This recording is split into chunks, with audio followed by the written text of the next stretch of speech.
been a long road. Took us months to get here. Honestly, I don't know if I could have made it without you guys. There were times I was weak, started to lose faith. Checking that Nintendo Twitter day after day with no Direct in sight, but yeah, we made it. The first Nintendo Direct of 2019. Feels good to finally say that. So let's talk a little bit about this thing. The sucker kicked off in a huge way. I've been saying for a while with all the Wii U ports, I would really like for them to bring Super Mario Maker over to the Switch, but they did me one better. Hit us right off the bat with the slopes. Nintendo, you sly dogs.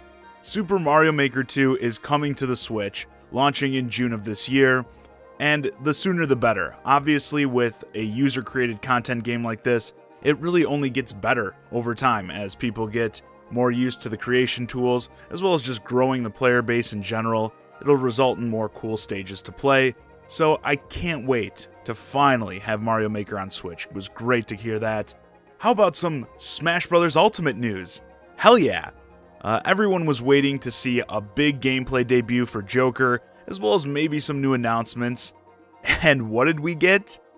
Basically told to piss off and come back another day. As I said on stream, I think this has a lot to do with the mixed reception Smash got at E3, where it felt like they went too in-depth with Smash for a general direct, and with this whole 3.0 update, I'm sure there are plenty of particulars they want to go over with the fans, so they probably just figured it was better to do a separate thing just for that. So even though we didn't really get anything on Smash, I think it is extremely safe to say new info will be dropping really soon. I know they said Joker would be out by the end of April, so surely we'll get it before then.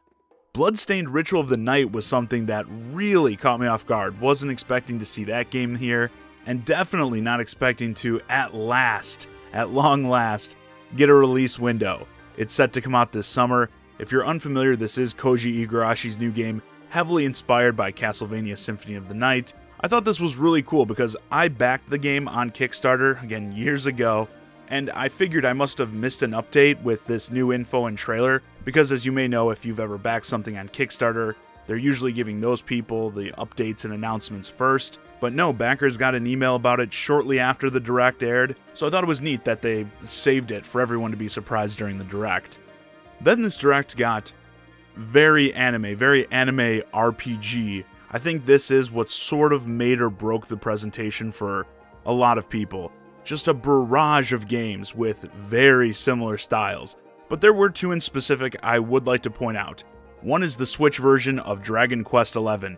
Watching the footage back, this game looks visually like it's going to be really solid, just look beautiful. And it's also coming with new features like an orchestral soundtrack, and the ability to switch on the fly, at any point I guess, between the standard version and a 16-bit top-down 2D version. With combat sequences playing out just like an old-school RPG, I am really interested to mess with that. That actually might have what put me over to sell me on the game. Then there was this Oninaki game by the Lost Fear and I Am Setsuna team. It's an action RPG where you travel between the human and spirit worlds to rescue lost souls. And these souls, I guess, like team up with you and give you new skills and abilities. Gameplay looked really solid. I like those past games, so I'm definitely going to be keeping an eye on that one. There were also a fair amount of like X thing is available right now type announcements, as well I'll say, none of which I've been able to play yet, unfortunately. But Yoshi's Crafted World got a demo. Daemon X Machina got a demo, which I'm extremely excited to check that out, been wanting to get my hands on that game. And I think especially with games like this that are new IPs, having a demo is a great way to get more people to just, give it a chance. So I'm hoping that's really good. Then there was a brand new game released. Tetris Battle Royale, otherwise known as Tetris 99. As you may expect, it pits 99 players against each other simultaneously, and the last player standing wins. This game, not just the game, but the whole aspect of this release really intrigues me, so much so that I don't want to talk too much about it right now, but I will say, again, I haven't played it, so this is from what I've been hearing. The game's a lot of fun, a lot of people are enjoying playing it, and you could say it was a pretty nice gift for people subscribed to the Nintendo Online service, don't you think? Again, I think I'm going to talk more about that in the future.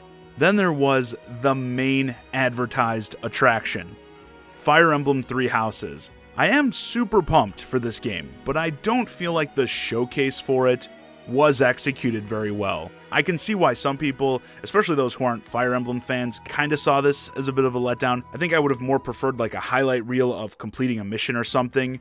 But we did get a lot of info on the story. Your character becomes a teacher at an officer's academy that is comprised of 3 competing houses. I believe they're called Hufflepuff, Gryffindor, and Slytherin. You'll be choosing one of these houses to lead and will form relationships with the students of that house, progress through their story. I'm assuming, as with past Fire Emblem games, you'll get some decent replay value if you want by playing through it with each of the different houses and learning new story elements. Like I said, I have enjoyed what we've seen of this so far. I think the game looks like it's going to be great. It's going to be a lot of fun. I just don't think this kind of slow, story-driven, all these menus and stuff like that really showed the game in the best light. Alright, now that that's all out of the way, let me talk about some real shit right now. This Astral Chain game. It's a new IP, an action game developed by Platinum, brand new announcement. You're like a sci-fi police force that runs around the city fighting cyber demons. There was a sick robo-dog in the trailer too. I'm going to keep it real with you guys. I've watched this trailer a few times now, and I just thought this looked phenomenal from top to bottom. Like, by far, this was my favorite thing to come out of the Direct. Against a new IP, I know very little about it, but now it's definitely the thing I'm anticipating the most. They teased that we should look forward to hearing more about how the game will play, noting that it often looked like 2 characters were on the screen fighting together at once. And yeah, I'm definitely looking forward to it. Any new info I can get on this game, just give it to me. And finally, there was the main event. Let's just stop for a moment before I even talk about the game. Can we talk about this intro animation and also discuss who do I have to kill to get an animated series that looks like this? Thought it looked so good. But yeah, Link's Awakening, the Game Boy Classic, is getting fully remade for the Nintendo Switch. I think it looks fantastic. I've heard the complaints, specifically about Link's face. Alright, I see you guys. Yeah, it's a little weird. I said on stream, he kind of has sort of like a toy soldier aesthetic with that face and like how shiny he is. Looks almost non-organic. But overall, the environments, the gameplay we saw, the other Nintendo characters popping up, it was funny to see those reactions too. People in the comments like, what the hell are Goombas doing here? It's going to be really interesting to see how people react to the full game, that's for sure. But with this game, I think we are really solidifying 2019 as a big year for the Switch in terms of a major shift with Nintendo.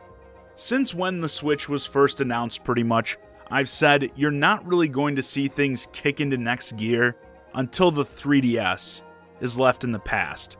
Not trying to hate on the system or the support it has received, but at some point, it needed to come to an end, at least in terms of major releases, and I think we've pretty much come to that point. And the reason I said this is because you're then going to see all of Nintendo's efforts, as well as third-party efforts that would have gone towards 3DS games, focused all on the Switch. Everything zeroed in on one single system. Something, and I mean, think about it, something we haven't seen from Nintendo in an extremely long time. But yeah, I said, that's when you're going to see the release schedules for the Switch start to get really stacked. And I think this Link's Awakening remake is further proof positive of that. I mean, you just look at this game and it looks like the titles that have long been relegated to the 3DS. Something that would be a big release for that system at that. And it's coming to the Switch. And what are arguably the 2 biggest releases still to come to the Switch this year? Pokemon and Animal Crossing. 2 more franchises that have also largely been relegated to handhelds for a long time, at least in the core series, so it feels to me like over the next several years, with the Switch being almost the sole focus, obviously they're going to have other stuff going on, mobile games and that, you are really going to see what the Big N is capable of when they're only preoccupied with one system, as Sony and Microsoft have been for a pretty long time now. Has worked pretty well for Sony, I think, lately, pretty much just focusing everything on the PS4. So it's going to be interesting, I think, to see what Nintendo looks like in a similar situation. But yeah, overall, I thought this Direct was really solid, some great new announcements that I'm really excited for, new info on past stuff we already knew about. It was, I'll admit, pretty heavy with the anime RPG stuff in the middle, and obviously no news on Smash, Animal Crossing, or Pokemon, but even so, I think you can expect some of that stuff to come relatively soon, so I wouldn't get too worked up about it. And with that, this video's a wrap. Let me know your thoughts on the first Nintendo Direct of 2019 in the comments. Was it worth the wait, or did it feel like a letdown? Hey guys, I hope you enjoyed this discussion of the February 2019 Nintendo Direct.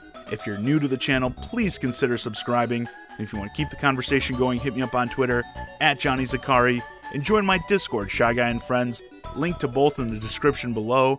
And as always, thanks for watching.